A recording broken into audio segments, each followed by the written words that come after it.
yaadaan bubbaatee doonii yaadaatiin waggaa 18 duubatti deebite.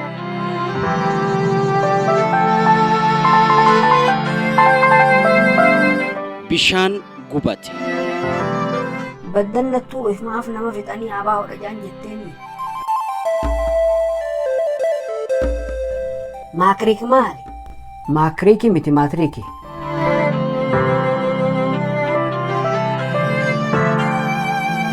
Harka kaaniin tiiticha gara kaasaa deemu ari'aa. Amma Addis Ababaa qaraatiif deeme.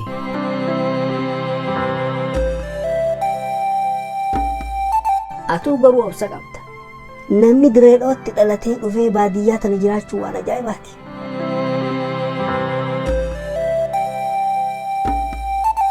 Har'a mana urjii teessee haala milkiin keessa jiru kan urjiin itti himtu dhaggeeffachuu jirti.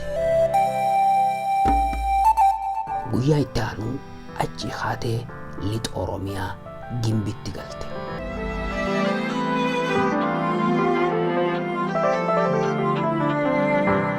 Obboleeyyan lamaan BMW 5 Series yaabbatanii gara dirree xayyaaraa qajeelan.